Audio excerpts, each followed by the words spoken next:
Okay, so let's get back again on CVSs. So the main important factors are confidentiality, integrity, and availability. Okay, so here, whichever we see attack vector, low complexity, and attack complexity, privilege require user interaction and scope. We have kept it for later, but the three integral parts are confidentiality, integrity, and availability, which is the CIA triad. So yesterday we saw a couple of examples, and we did this one. So now I want to ask you guys if you have any question on this particular part, because this is going to be an important one. So let me know if you have any doubt or query here before proceeding with the further.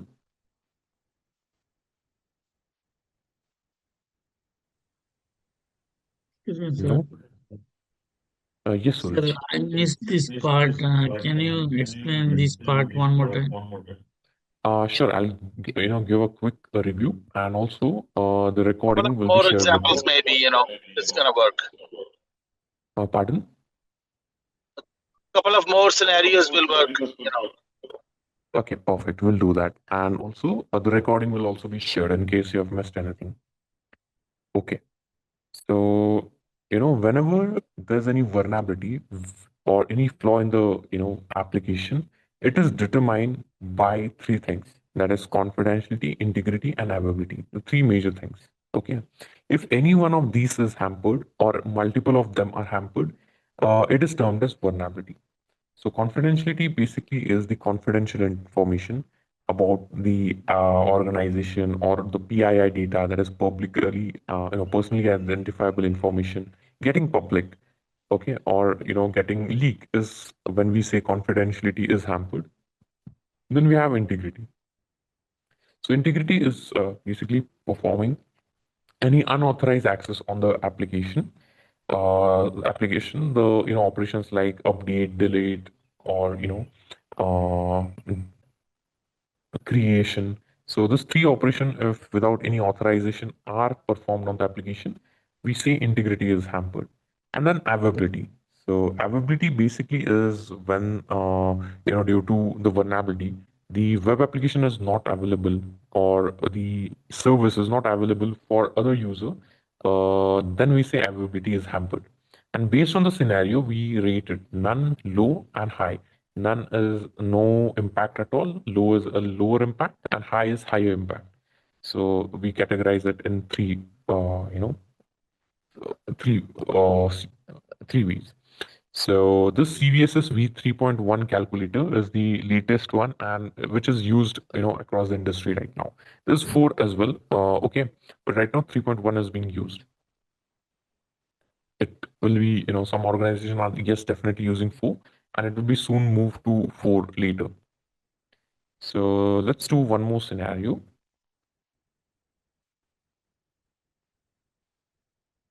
Now there's a web application and a mobile application, okay, associated. So an attacker, break down into that mobile application. Okay, through that mobile application, he did privilege escalation, and post the privilege escalation, he was able to get bank information. I mean, like the bank balance or the data, the bank account details and other aspects of bank account. He was able to get that information of all the users. He was able to, check the bank balance, and he was also able to transfer funds on someone else's behalf. Okay, that is what the scenario is. And also, like whenever he logins into the web application or that particular or that mobile application, the specific user whose account he has been logged in through or had done the privilege escalation, that particular user is not able to log in the application. Okay, so for them, for that particular user, he gets that timeout error or multiple session are not allowed. That particular error. So in this scenario, you guys can suggest me or help me read this.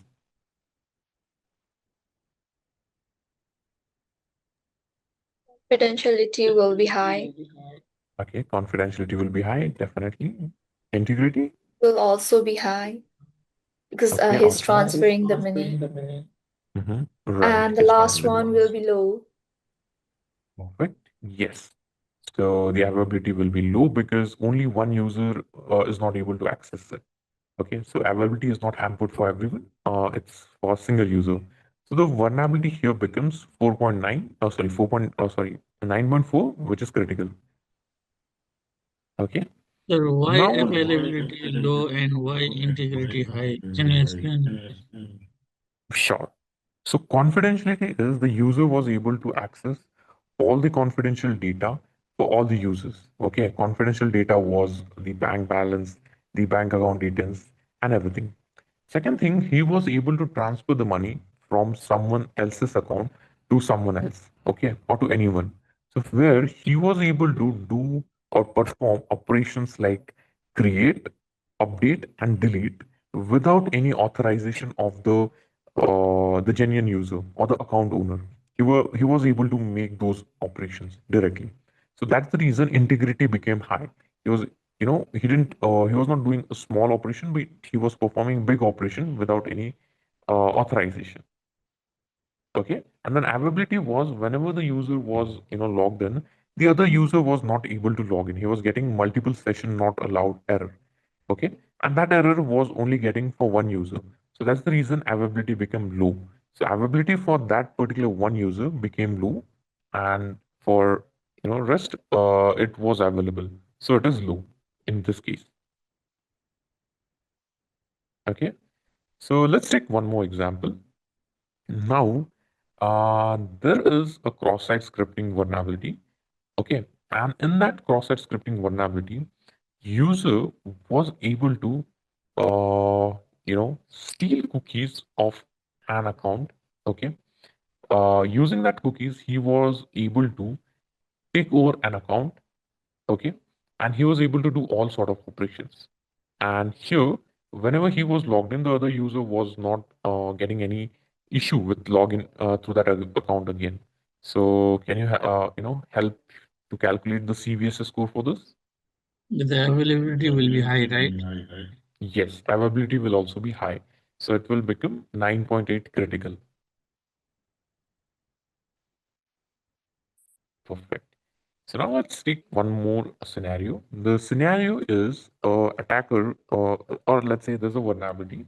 Uh, okay, so in that vulnerability, their user one was able to get access to user two's account by just entering some random password. He just guessed his he knows his birth date, and because of that, he just did a social engineering attack and he brute force it, and he got logged in, okay, with his account. And he was only able to do it for one user, not for anyone else's. So he created a password list, and through that one, he brute forced into his account, and he took over his account. Okay, he had he was able to change the data. Sorry, he was not able to change any data, but he was able to only view his data. Okay, he was able to view his data, like let's say his mark sheet. He's a student, so he was able to see his exam score, his address, and everything. But he was not able to update anything. Okay, and the last part is he was able to log in with multiple sessions. So in this scenario, what will be the CVSS score?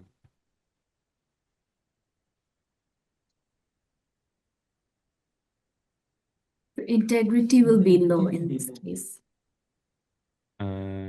Okay, confidentiality. Let's start Is with confidentiality. high, confidentiality high, Okay, confidentiality high. Integrity, you said low. low. No, Okay, but here he was not able. Yes, integrity will be low. Here he is not able to update any information, but he brute forced it. So he logged in. So it's low, correct. And availability. nothing Is happened. It also will low, low. low. Availability is none. Here, there was Yeah. no, the multiple No, yeah, session were allowed, so it became none. none, So none. Yeah. yes, the CVS score became 8.2 high. Okay, awesome. So I believe you guys are pretty clear with confidentiality, integrity, and availability. Availability is none over here, right? Yes, it is none here. Okay. Right. The reason being, the original user is still able to log in. Is that the reason Right. that it's low? Okay. Yes, correct. So any user is not restricted to use that functionality. So that's the reason availability is not hampered here. Okay. Now, whenever there is any security assessment done, a red teaming sort of assessment, okay, in that case, approach is followed, or any attacker, whenever they attack, they follow some sort of approach. It is not always a blind thing. Okay, they nothing is random. Okay, based on the attackers, there are script kidders who does the blind thing. But mostly, it has a certain process. Okay, and that process is called as methodologies.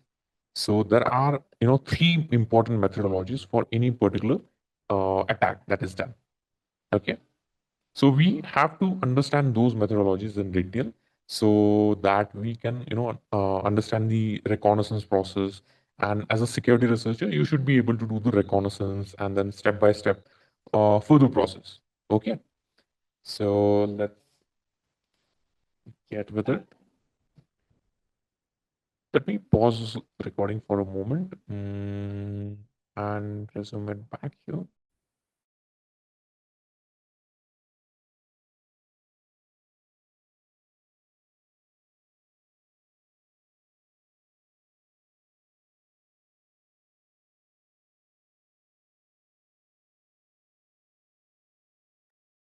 Okay, so let's go. Have you guys studied the types of hackers? What are the types of hackers in your class one? If not, I believe it is done, or if not, just let me know. You're on mute, Saru. Yeah, Yeah, we have. I was thinking, actually thinking out loud. I don't think we've covered the Okay. types of hackers. Oh, okay, perfect. I'll be having the sheet. Okay, so we'll just quickly cover what all types of hackers are there, and after that, we'll get on the methodology part. Okay. Mm, a moment.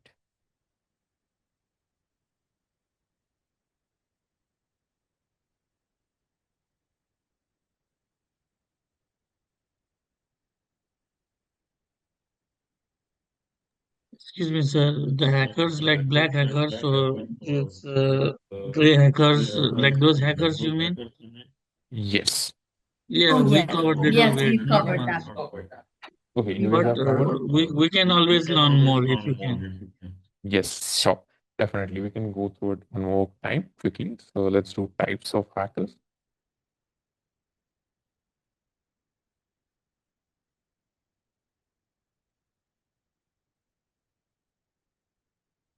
Okay.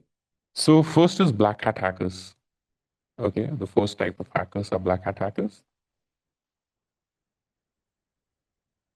Okay. Then you have white hat hackers. And third one is gray hat hackers.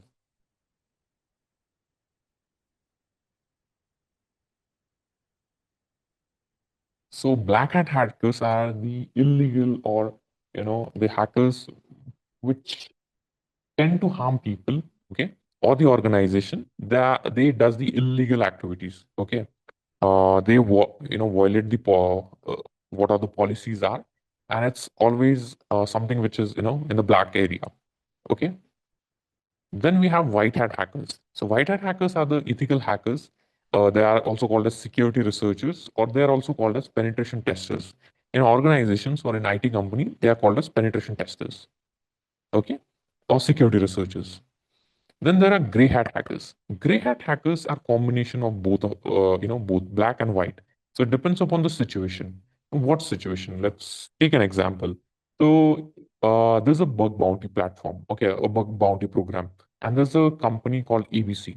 Now, on this ABC company, a researcher found a vulnerability, and he reported to that company that, hey, ABC company, I have found one vulnerability on your uh, company company's website.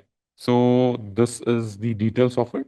And this, when he reports, the company should pay him some sort of bounty for it. But the company refused to pay it. The company says that when he this sees the report, they will quickly fix that particular vulnerability, and they says that this is not a vulnerability, it was just an intentional and we have closed it. So they just specified him and they denied on paying him any bounty. Now this gray hat hacker will make that particular thing public, or he will, if there's any other vulnerability, he'll make those vulnerability public because he has an intention to do that. Okay, so he does the black hat activities and the white hat activities at the same time. So he becomes a gray hat hacker. Okay, so there is not a fixed definition, or not. I don't mean a fixed definition, but there's not a fixed criteria. This group of people are black hat hackers. This group of people are white hat hackers, and this group of people are gray hat hackers. I mean, like for white hat hackers, yes, definitely. Black hat hackers, we can definitely have a fix thing that this group is black hat hackers, this is white hat hacker. But gray is something we cannot identify. It depends upon situation. So based on the situation, they can do anything, right? So gray hat hackers are the situational hackers, we can say. Okay. Let me know if you have any questions. Then we'll see a couple of more of them. Sir, Mhm. these gray hackers is always they intend to harm the surroundings or the what they do. No, gray hat hackers do not harm the surrounding always. So sometimes they also do something that is good. So it is balance between black and white. Okay, not balance, but it is combination of both. They does black hat activities as well and white hat activities as well. So they might be doing some good things and some bad things as well at the same time. So that's great. So I'll just put some keywords here for your understanding. Uh, Unethical hackers. Here we can put ethical hackers, gray hat. We can say opportunist. So they just see the opportunity and they move on with black or white sort of thing. So combination of both. Okay. And script kidders now. So script kidders are someone who uses internet to see some online scripts and use that script directly in their laptop in the Kali Linux, and then using that script they perform some attacks. They are not thoroughly aware about the attack, but they just know the online script. They have read some articles, some sort of script on the internet, and they make the attack. So they are called as script kidders. They do not possess any strong foundational security knowledge, but it's just a online thing which they follow and make the attack. Okay, so use the online script,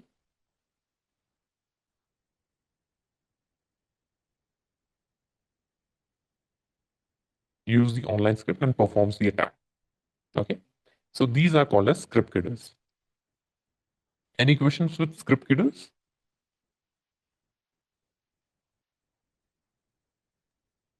No. No. Perfect. After script kidders comes suicidal hackers.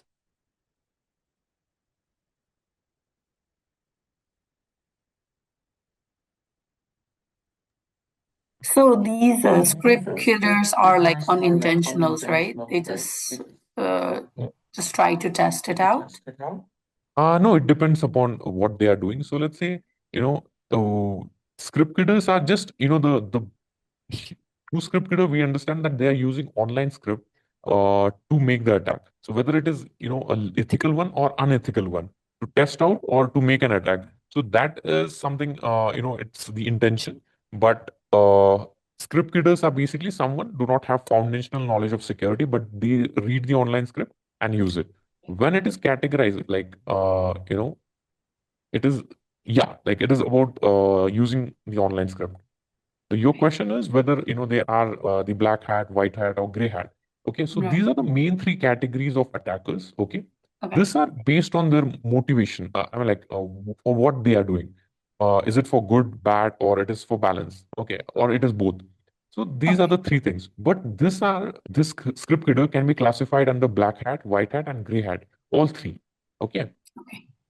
Yes, it's just like to understand in the defense side, whenever you're doing digital forensics, you will get an idea if this guy actually has a knowledge or not. It's just an online script they are running. Okay. Yes. So after that, suicidal hackers. So suicidal hackers are mostly black hat hackers only. Okay. And they are aware about the end cause, but they make the attack.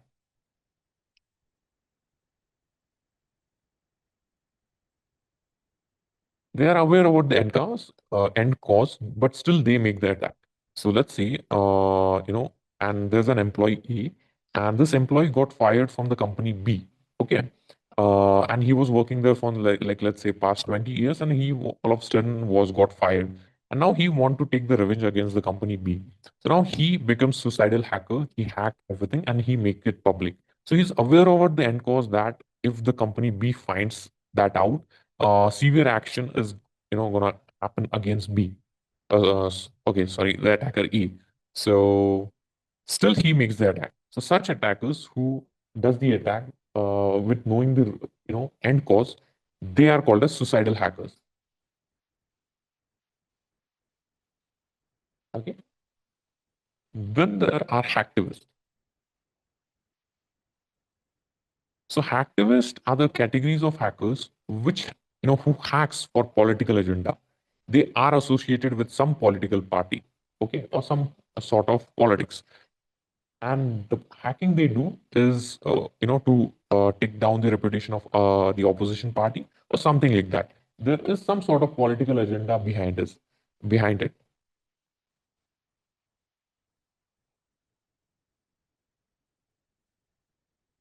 Okay, they're called as activists.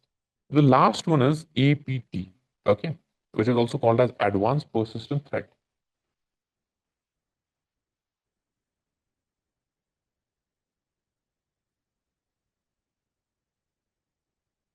APT, okay, the advanced persistent threat. So these are the attackers who keep access to the system even after the attack is done. Okay, so keeps the access.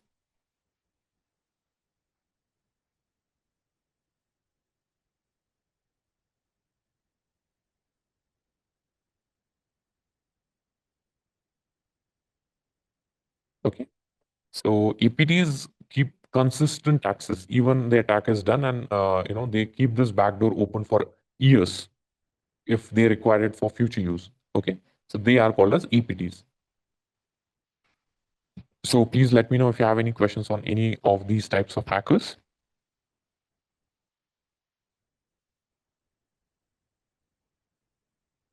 No? Can you give the example of the last one, the APT one? Okay, APT, sure. For APT, let's say, I mean, like, there's no, let's say this case. So, attacker A hacks attacker B. Okay, not sorry, attacker A hacks the web application uh, B. Okay, B is a web application, and attacker A hacks that web application B. Now he keeps a backdoor over there. Okay, on that web application server, he adds a Trojan and creates a backdoor access. Now, even attack whatever data attacker A wants from the website B, he has taken that out. But what he does is like now he has already hacked B. So what he will do, he will keep the access for ages, even if the attack, his motive is satisfied, all the data, whatever he wanted, he got it. But still, he is keeping access to B after, for a few months or maybe for a year. That is advanced persistent threat. So keeping the persistent access of system even after the attack is done.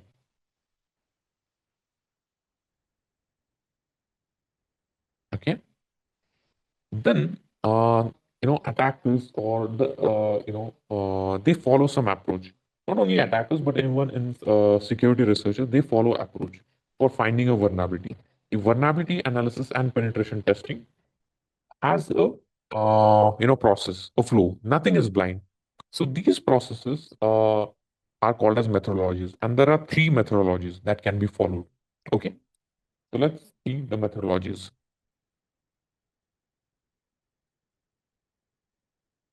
So this is a theoretical concept. So it might be a bit boring, but yeah. Later we'll be starting with practical parts soon.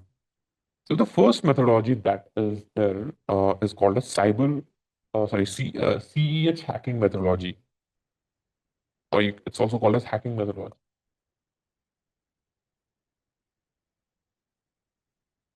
Second methodology is called as cyber kill chain methodology.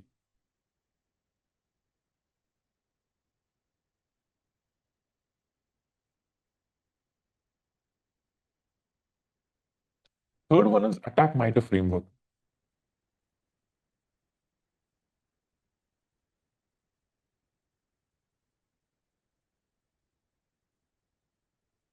Okay. So hacking methodology is the most simple methodology. Cyber kill chain methodology is an advanced one, and then the attack MITRE framework is the most advanced methodology that is used. So cyber kill chain methodology is a traditional approach just brought into the digital era. Okay. So that's it. Actually started, by Lockheed Martin in the during World War II. This methodology was used, but it was not cyber methodology. It was kill chain methodology. So the kill chain methodology first was used and invented by Lockheed Martin in World War II. Okay, it is also called as F2T2EA methodology. Okay, so these are the three methodologies. We are going to see one by one, all these methodologies in detail and what are the various steps involved into these methodologies. Okay, the first one is hacking kill chain methodology. Sorry, hacking methodology. So the hacking methodology involves 5 steps. Okay, so the first one is footprinting. It is also called as information gathering.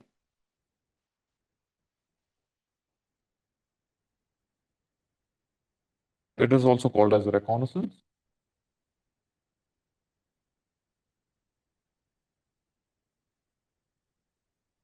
or recon. Okay, so the first is information gathering. Here, the attacker or the target is analyzed. All the information of the target is collected. Detailed information: how many subdomain the target own, where, what platform it is hosted on, if it is a web application. So the target is studied in detail. Information about it is gathered in this phase. Okay. Now the second one is scanning. In this process, the target is scanned. It has been checked thoroughly for all the open ports. If any vulnerable, version of port, I mean, like the if any service version is installed on that particular port, if it is vulnerable or not. So those kind of things are scanned in this particular process. The third thing is enumeration. So let's say in this one, on the port 21 of any server, they have found a vulnerable service running, which is VSFTPD. You can say the traditional one, VSFTPD 2.3.4 is running, and that is vulnerable. So that particular vulnerability is broken down and is exploited, and access is gained through it. Okay. So here the enumeration is done, enumerating through that particular vulnerability. So Metasploit framework is used in this enumeration. Okay. The vulnerability is analyzed after this. Okay. I mean, like the enumeration is done. And also the vulnerability is analyzed simultaneously here. Okay. Guys, just a moment. I'm facing a.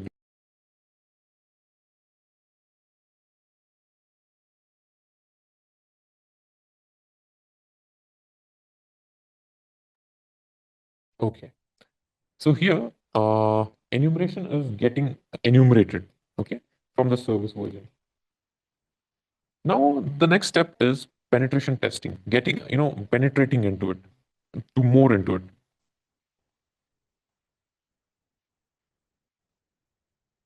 Okay, so now using this one, the attacker penetrates into that particular system, and then he gets access to the system. Okay, once he has access or he hacks the system, it's here system hacking. He does action and objectives. Action on objectives after that he does. So this is the 5-step process: analyzing the target, studying the target in detail. Second one is scanning the target, scanning for open port, service version detection. If any vulnerable service is found, like VSFTPD 2.3, the vulnerability analysis and and the enumeration starts here. The penetration testing or the penetration penetrating through that particular port inside the system, and the system hacking is done. Okay, so I'll show you practically how this is done using Metasploit framework. Okay, on a Metasploitable machine. Okay, but this is the approach that has been followed with hacking methodology. Okay, now there's I'll address your questions after this if there are any questions. And there's one more. Mm,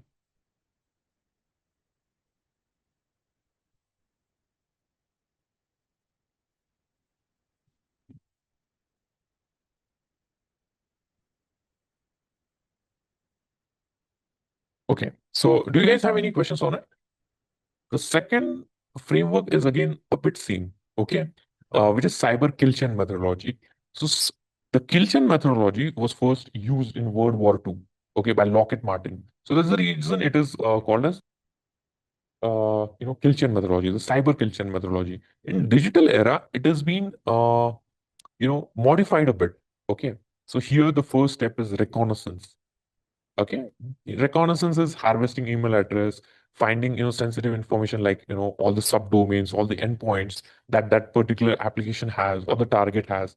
So understanding and in collecting information of the target is done in this phase. Then second one is weaponization. Based on this information, a weapon is created.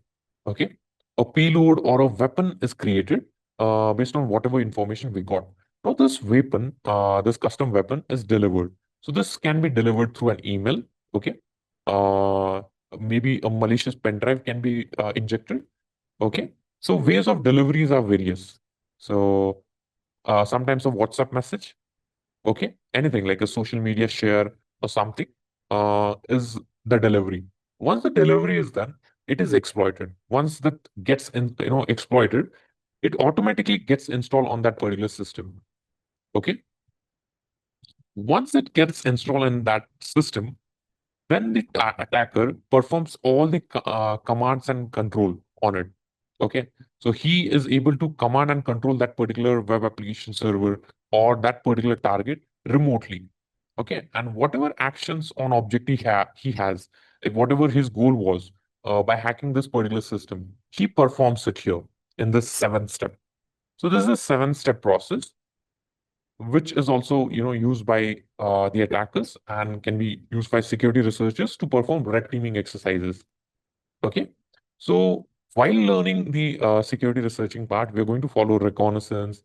When we are going to do the analysis of vulnerabilities, we are going to do penetration testing. So we are also going to kind of follow an approach when we will be learning the red teaming.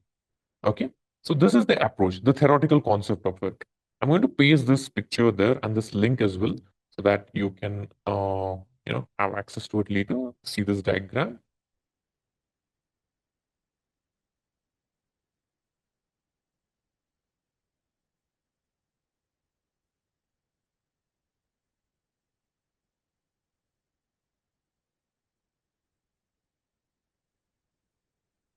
For the first time, it might be a bit tricky to understand this, but don't worry. Once we are going to follow this approach, this path, doing all these things, you will get more clarity about it. Okay. Sir, can So you give one example of this cyber kill chain method? sure, let's take an example. Now, mm, in 2015, there was an attack that happened on Sony. Okay.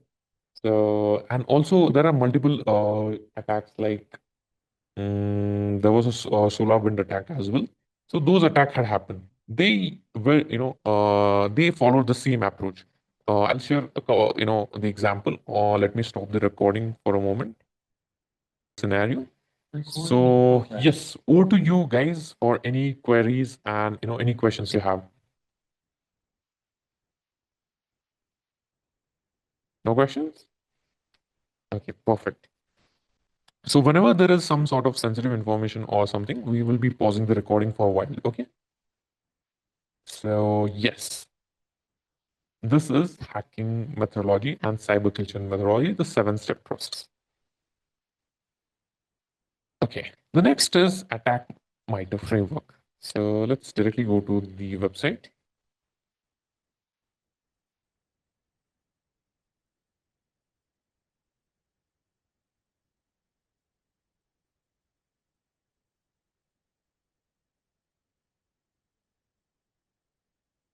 So this is used in advanced, you know, red teaming exercises. Also, some attackers use this. So this is a very big one. Okay, it starts with reconnaissance, and these are the techniques under reconnaissance. What are there? There are 12 techniques. Then there is resource development. A resource is developed. Then there is initial access. Initially, the access is gained. Then execution after that access. Then persistence, having the persistent access. Then privilege escalation.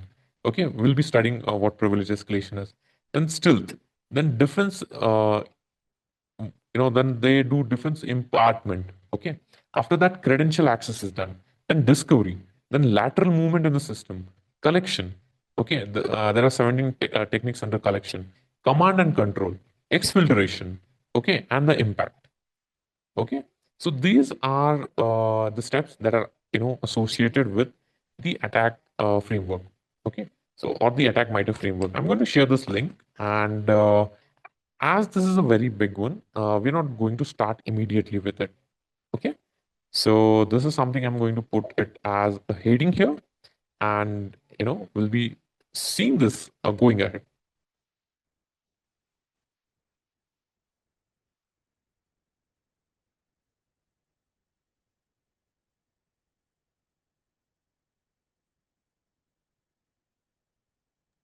Hi, can you please share the link for the second one as well? Sure. Yes, I have to share the link. Yes. Yeah. And here's the link. And one more thing, let me make this Google Docs public and share you the link of this Google Docs so that you'll have this notes. Let me just do that straight away.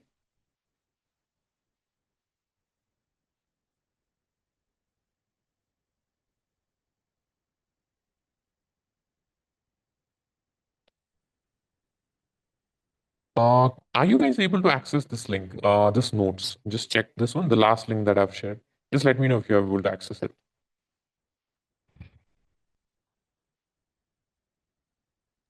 Yes, awesome. Yes. So this link, you can just save it. This will be the permanent link for all our notes. Okay. So all our notes will be here till this course ends.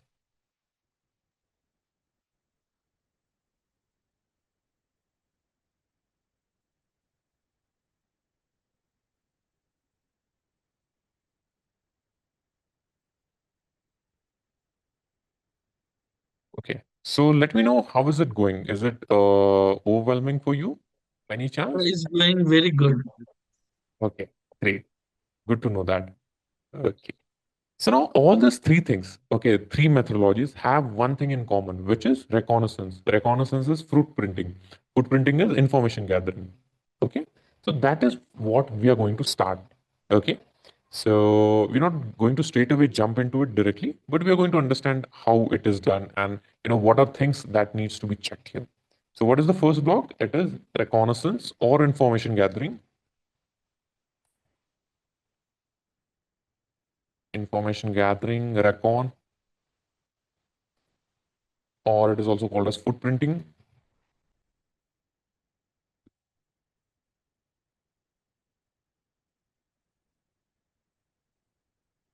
So this is basically collecting information about the target. Okay. Now, what all information is to be collected here? Okay. We know like information gathering, understanding the target, but what exact information? Now, as we are starting with web application penetration testing, we are going to collect the information about the web resources. Okay, so let me put the heading here, that is web application penetration testing.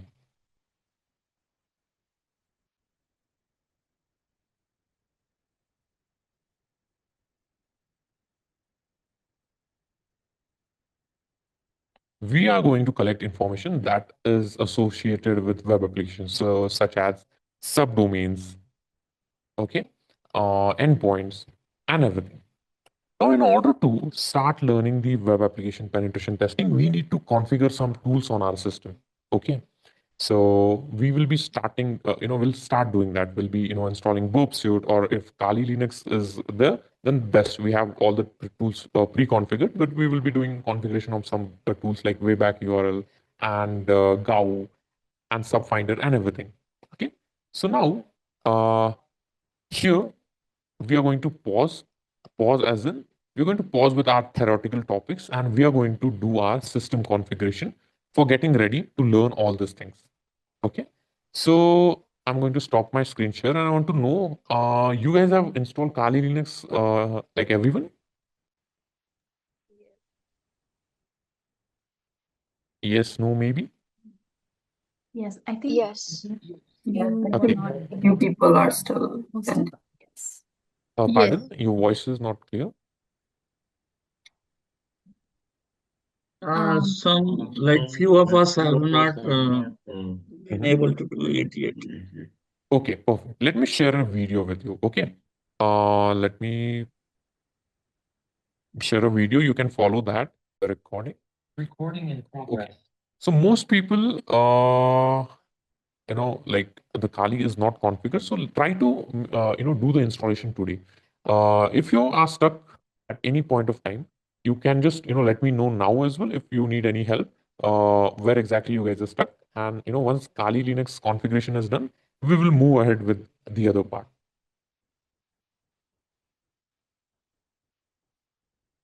So Kali Linux is a penetration testing operating system. It comes with two major things. One is Purple Kali, and the other one is the Kali, the regular Kali. So this is the official website of Kali, and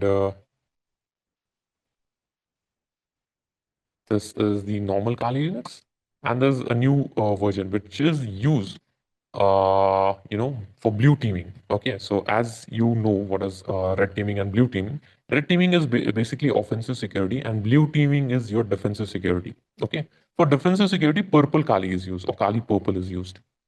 Okay, so mostly you guys will be using this one in your first class, or any, both can be used for the same purpose, but you have to manually install some tools. They're not, they do not come pre-configured. So we are going to use this one, which is already installed in your system. Okay, so I'm going to use VMware Fusion for it. You guys are using VirtualBox, I believe. So I prefer using VMware because VMware works very well. There are, some challenges with VirtualBox. Your system gets very slow with it. So VMware is mostly recommended. And I'll check. Okay. So let me close this one. So this is the home page of Kali Linux. Okay. So if you, there are multiple desktop. Excuse me, sir. Mhm. Yes, We Navin. have to use both the VMware and VirtualBox. No, no, The no. You can another, either use any one of it. the another sir recommend the VirtualBox one. That's why. Yes, I'll talk to him. So that actually makes your system slow. So we use VMware, but I'll talk to him. If you have already done on VirtualBox, let's follow that. All right. Okay, that's great, Samir. So VMware works really well. Okay. So when you open Kali Linux, it looks something like this. Okay. I have the Genome desktop environment. You guys might be having a different desktop environment. The interface might be a bit different. So you also have hypervisor. That is great too. Now, if you see, this shows all apps. These are all the applications that are in your Kali Linux that are installed. Now, in my Kali Linux, you'll see there are more than the default applications that are installed. There are more than that because I have installed. I'm going to do a fresh install for your batch, and we'll be starting fresh. So all this will be removed. Okay. And then you have this apps section here. In this apps, the first thing if you see here is reconnaissance, right? That we just saw in all the three methodologies. So reconnaissance, again, footprinting or information gathering. So these are the tools that are used for it, for reconnaissance. Then there's resource development. We saw this in the attack framework, right? So these tools are used for resource development, and some others are also used or installed later. Okay. For initial access, These are used, okay, for execution. Then for persistent, okay, or to get the persistence access. Then for privilege escalation, doing horizontal privilege escalation or vertical privilege escalation. For that, these are used. For web application, we are going to use certain different tools and we're going to install it. Okay. So defense evasion, credential access, discovery, lateral movement, collection, command and control. Okay. Exfiltration, impact, forensics or digital forensics, service and other tools, and usual applications. So these are the categories of application that are pre-installed in Kali. And then my system, there are multiple, like some advanced applications as well installed, which are not categorized here, which are directly here. Okay, I've directly installed the binaries of it. So this section is called as the apps section. Okay, this is called as your dork, the bottom part. In Windows, we call this as taskbar. In Mac, we call it as dash, and in Linux, we call this as dork. Okay, so this is dork. And I want you guys just to open your Kali Linux and explore the application section, the apps, and then the places and all applications.